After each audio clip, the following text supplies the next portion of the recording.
Good afternoon, everyone. My name is Bassam Haddad, and I'm joined by Dr. Ghassan Abu-Sittah. Very delighted to have Ghassan with us again. We had a podcast on in this past summer in the long form or part of the long form podcast, and we are happy to have him join us again to address disability and the future of Gaza.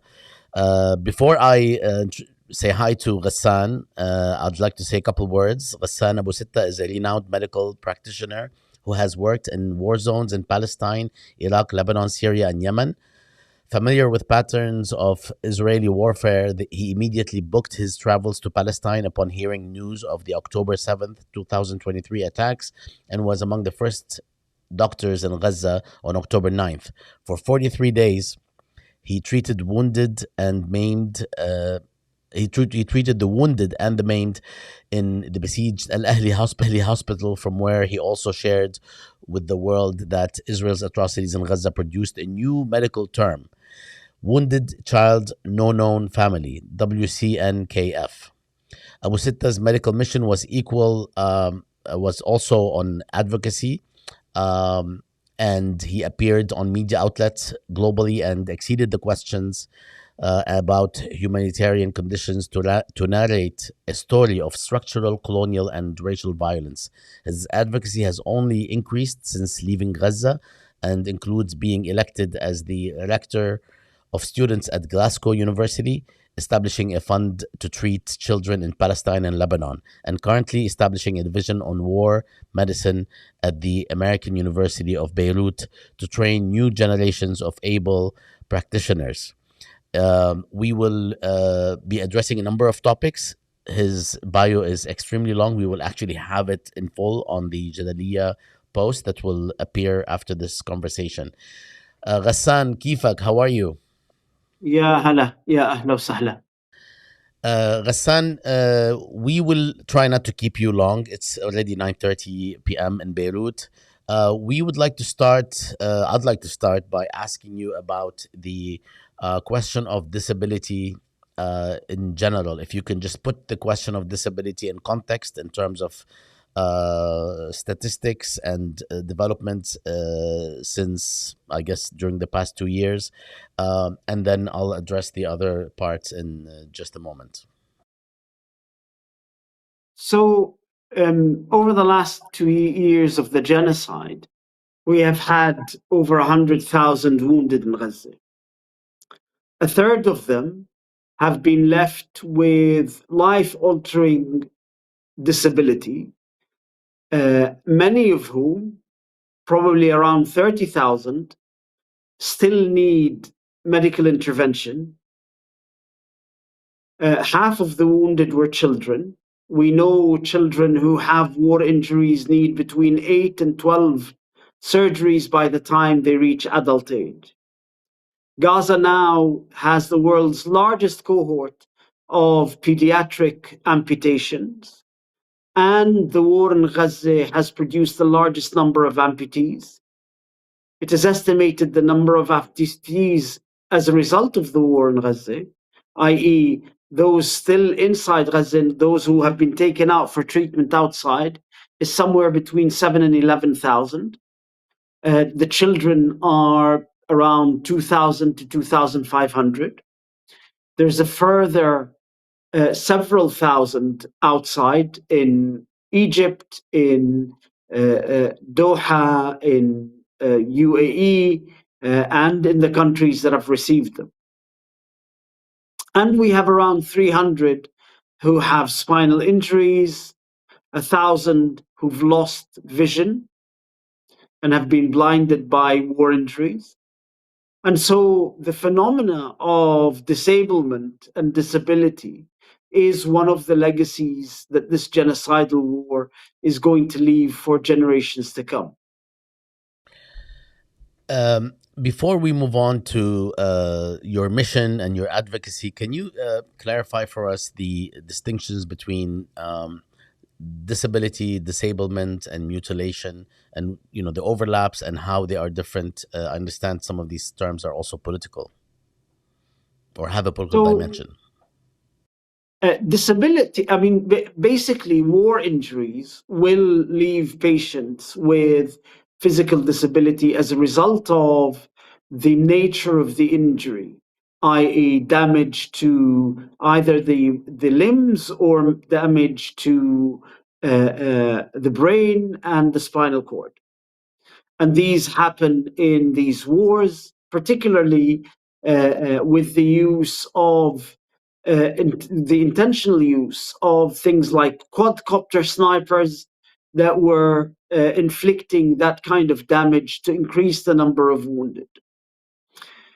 Disablement is the intentional creation of disability through injury and through the intentional denial of treatment, so that otherwise reconstructible injuries become untreatable and either end up in amputation of the limb or increase the residual disability that the patient would have been spared had they had access to healthcare. And so we saw in Gaza, as a result of the intentional destruction of the health system, the intentional denial of access to much needed medication and surgical consumables, medical consumables, that a lot of the amputations would have been prevented had patients had access to healthcare during the last 2 years. And speaking to patients who who I'm treating in Beirut, they tell me that their initial injury would have been salvageable had they been able to get to a hospital and receive the treatment. And we know from our colleagues, from Dr. Mohammed Abeid, who's currently in Israeli prisons, that he was towards the end of 2023 and the first half of 2024, having to perform amputations on limbs that he knew could have been saved had these patients been able to access healthcare at the right time. In addition, those who have been left still with fractures of the long bones of the limbs, around 20% will still need delayed amputations as a result of failed reconstruction. So we're looking at a mammoth number of disabilities and people left with disabilities in a terrain that has been intentionally destroyed by the Israelis. Anyone looking at footage in Gaza realizes that it is even difficult for an able-bodied person to navigate the plowed roads, the rubble in Gaza, let alone someone who's been left with a disability. Add all that to the destruction, the intentional destruction of the two prosthetic centers that were in Gaza, Hamad Hospital and the prosthetic center run by Gaza municipality. So we find a kind of almost within the catastrophe, a second catastrophe buried inside it of injury and intentional disablement. Now, with regards to mutilation, we saw this. Because mutilation is a very uniquely colonial form of injury that was there as far back as the Belgian occupation of Congo, where the Congolese, the children of the rubber plantation workers, would have their hands intentionally chopped off as punishment. And we saw it in Gaza during the marches of return, when Israeli army snipers shot 8,000 young Palestinian demonstrators, 90% of them in the lower limbs. We saw it in Lebanon in the pager attack, which stands as humanity's largest act of intentional mutilation. And the aim of mutilation is that the body of the victim will always carry in it an encryption of the power and the omnipotence of the colonial power, the settler colonial power. The mutilated body carries with it the signs of an altered body, altered by the presence of an all powerful colonial power. You know, Ghassan, I'm always in disbelief regarding how far and how long this has gone, and it's remarkable that the depth of the immorality and brutality and barbarism continues on the one hand, and there's so little action, if any, like actual action besides discursive action. And in that context, I understand that you have or you are working on a number of uh, efforts regarding advocacy, but you're hitting, you have some challenges still out there, as if this is or any of this is controversial, especially given the topic. This is like almost beyond political, especially from the quote unquote other side, notably in Europe. Can you tell us a little bit about these challenges and what you are facing today, and what efforts are you leading? So the sheer magnitude that has been unseen, the world has never seen this number of children with amputation. And so, in terms of the magnitude, in terms of the continued denial of access of humanitarian care and humanitarian aid into Gaza, Israel's refusal to allow the health system to be rebuilt means that the majority of these patients have not been able to receive even the rudimentary prosthetics that they would need to start their rehabilitation process. The destruction of the health system meant that there were, when we did the study a month ago, 1,000 amputees who were still waiting for the final surgical procedure that would allow them to start wearing the prosthetic. And so that means that these wounded remain in limbo, unable to access the services that they would need to start the process of rehabilitation and the prosthetics and the reintegration.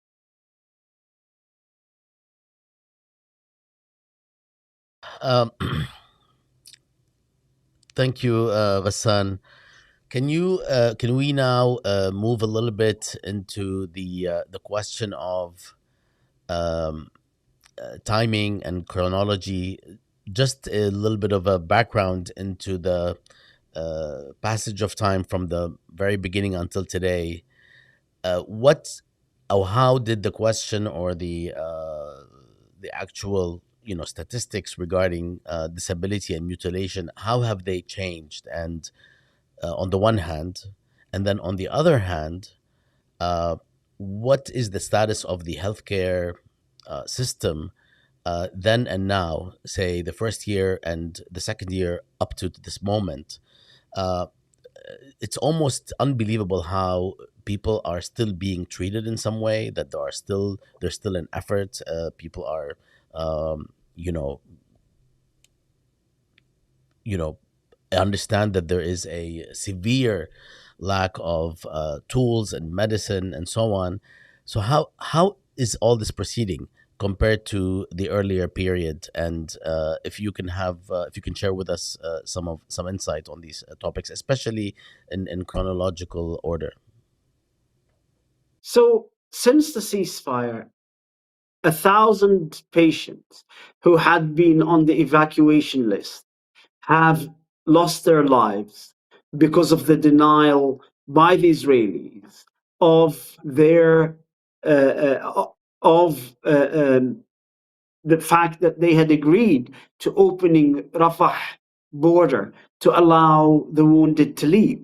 And so these wounded had been waiting in the remnants of the Palestinian health system since the ceasefire and have lost their lives.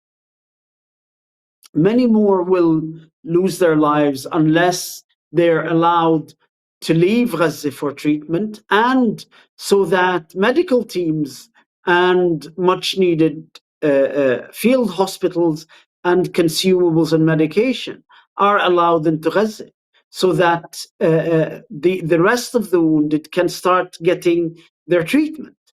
The health system and the wounded remain in suspended animation. Israel has reneged on all of its commitments as part of the ceasefire.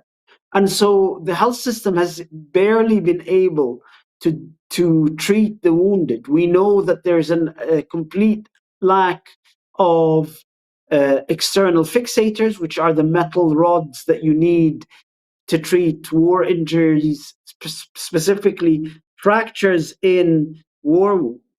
And so we have a situation in which there is an intentional policy to kill those who are wounded and to further deepen the disability that's left from the injuries of those who survive.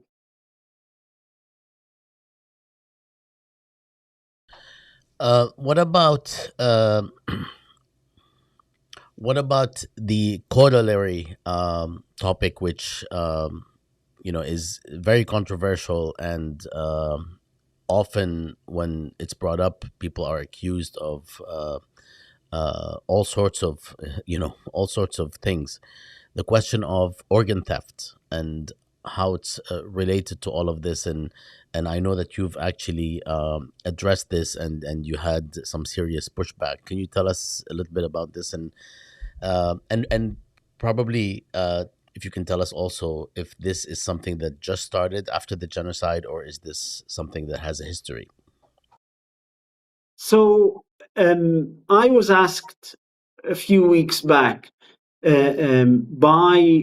as a recommendation from the Ministry of Health, to view pictures of the bodies of Palestinians who had been returned by Israel as part of the ceasefire exchange of the remains of those who were killed. And there were 4 bodies that were found to have been missing vital organs. And these were very carefully documented. And I was sent the photographs. And the photographs showed medical intervention to remove the heart, lungs, kidneys, and liver of these 4 patients and these 4 prisoners who had been taken prisoner alive by the Israelis and harvested. One of them, the daughter says that the father gave himself up to the Israelis. He had been working as a laborer inside the Green Line. And after December 10th, when the Israeli authorities ordered all of the laborers working within the Green Line to hand themselves in, he was alive, and he called them to tell them he was going to hand himself in. And so I saw these pictures. I gave my opinion that this was a surgical intervention, that this was done professionally in order to harvest these organs. And more importantly, that there was previous evidence that the Israelis had done this. All the way back to 2009, Ian Black, who was the Middle East correspondent for The Guardian, had spoken to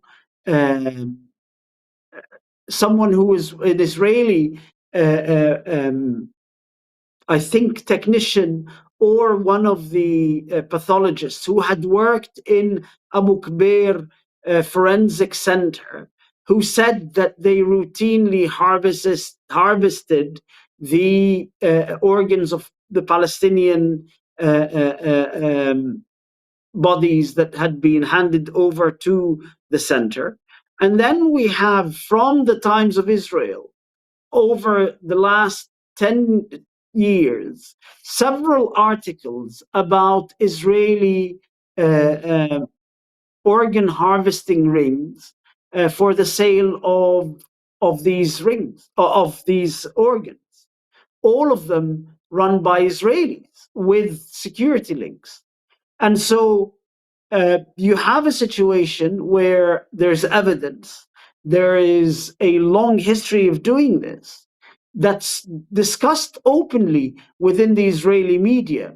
But the minute you bring this out into the Western sphere, and public discourse, you are immediately attacked. And there was an article against me by the Telegraph, one by the Times. The Israeli embassy in London produced a press release accusing me of being a fraud and of blood libel.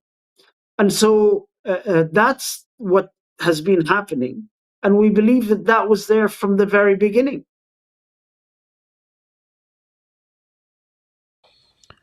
I'm sorry to hear that.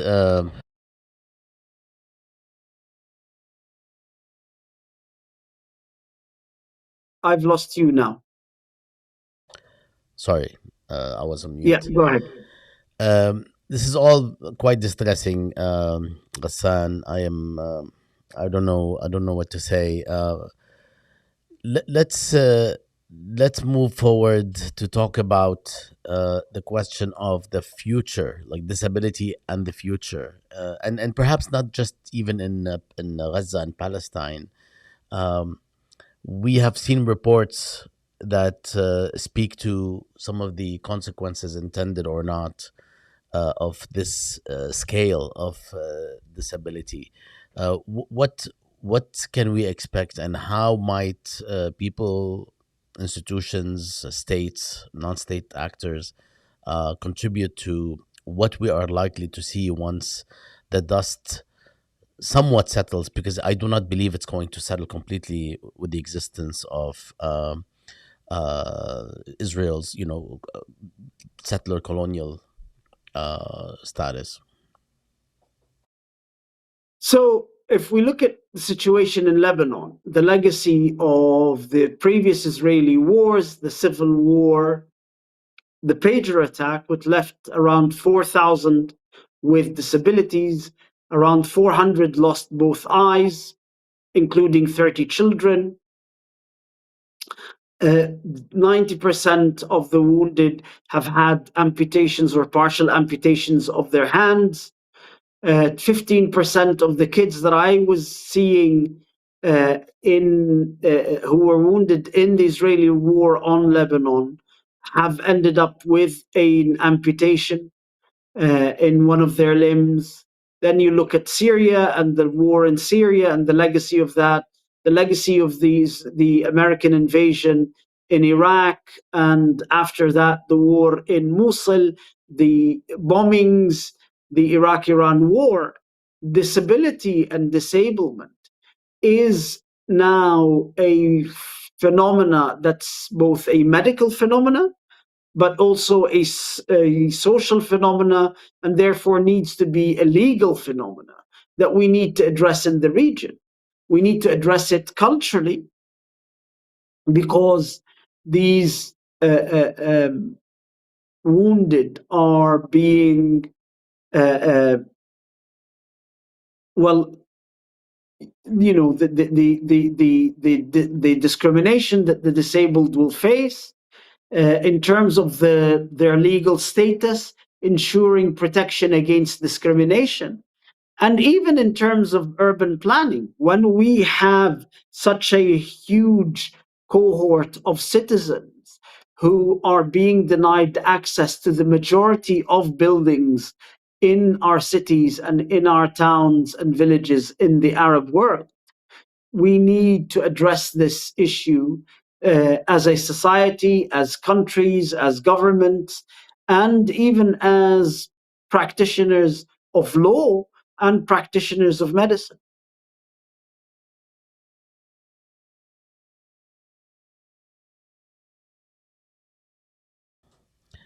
I don't know what's happening with my mute situation today.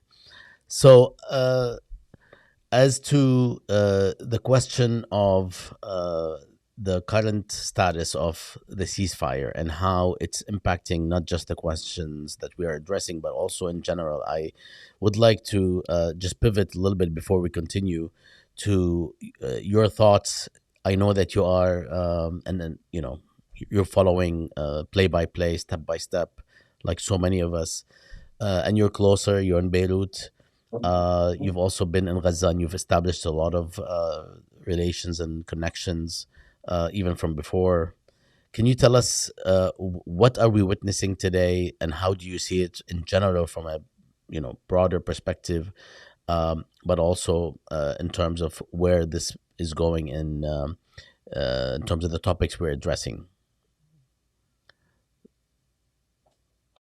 The genocide that we witnessed over the previous 2 years was a project. It was a machine that was taking Palestinian lives, not just directly by the horrific bombing and killing that we saw, but through the destruction of all of the components of life, from the physical to the biological to the social, so that all of these conditions are weaponized in order to take Palestinian lives, from the epidemics to the famine to the denial of access to healthcare to the destruction of people's homes.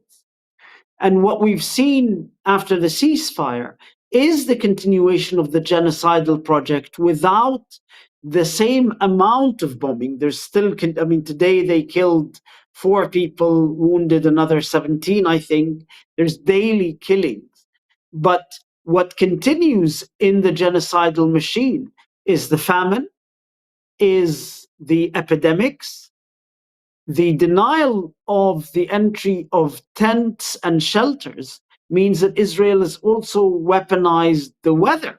And so we've had over a dozen children die of hypothermia as a result of what's happening. So the genocide is happening quietly in a way that has allowed Western governments to placate or at least decrease public outrage so that Israel can quietly continue wiping out the population in Gaza. Where would you suggest one goes to find a full archive or record of at least the aspects we are discussing? Is there a place or a Yeah. URL or an institution that you recommend that one looks So, into? so the report that we did on disability and rehabilitation in Gaza is on the Welfare Association website, and I'll send you the link so that you can add it to your website. And the number of the wounded are in the WHO country reports that come out, and the Ministry of Health reports that come out on a monthly basis. The numbers are there. The catastrophe is the numbing effect of the numbers, and the fact that it's no longer on people's TV screens and smartphones, while people still continue to die of hypothermia, of malnutrition, of preventable illnesses, either as a result of the destruction of the sewage and water, and so the rampant infectious diseases, or through the denial of access to medical care for chronic, non communicable diseases that, once left untreated, become killers. Ghassan, before I ask you the last question, or at least the last محور, or last dimension, can you tell us, given your comparative experience, can you tell us if you've witnessed anything like what we are witnessing today? I know that you have been extremely active and forthcoming in other zones. I don't want to call it other conflicts because I don't think this is a conflict. Can you tell us a little bit comparatively as whether what we're watching is how different is it? I mean, it doesn't have to be unique, but how different is it, and what can it be compared to from your experience? I certainly, from the very beginning, it was obvious that this is a genocidal project, not just the war. The war was part of the genocidal project. And so, in terms of magnitude of killing, but also in terms of the weaponization of all aspects of life into the genocidal project that we saw, is unprecedented.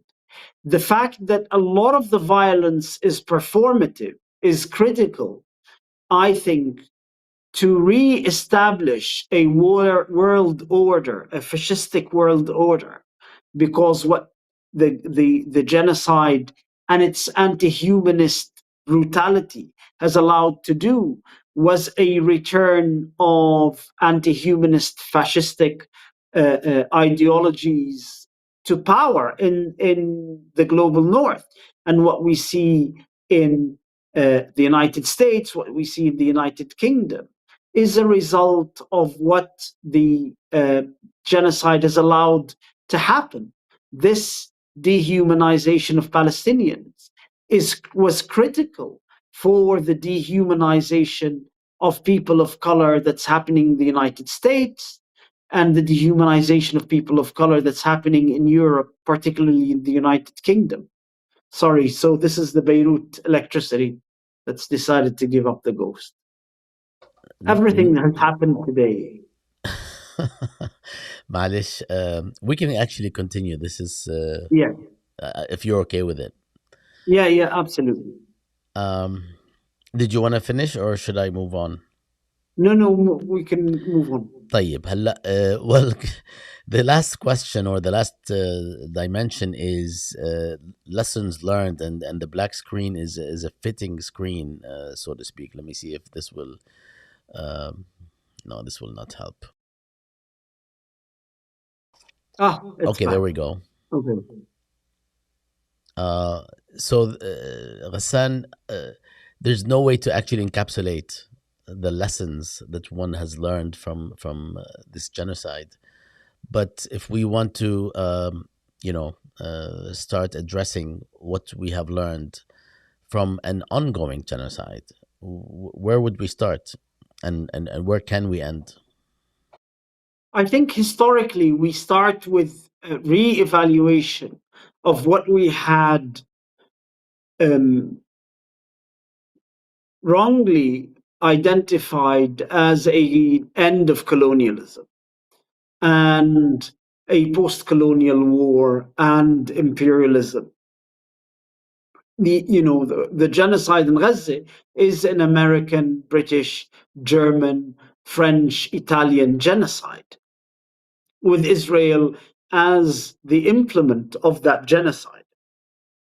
And so we see now that global capital is as comfortable with genocidal wars as it always has been, but did not need to return to that tool until the war in Gaza.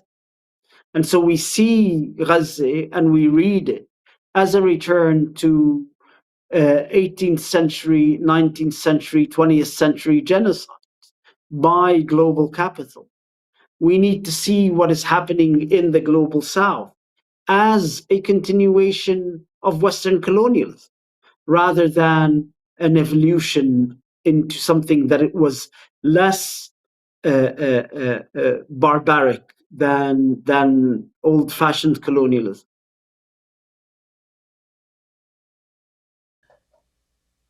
Well, uh, I'm out of words. I'd like to push you to unpack a little bit, but I know how late it is where you're at, and I promised you a shorter conversation.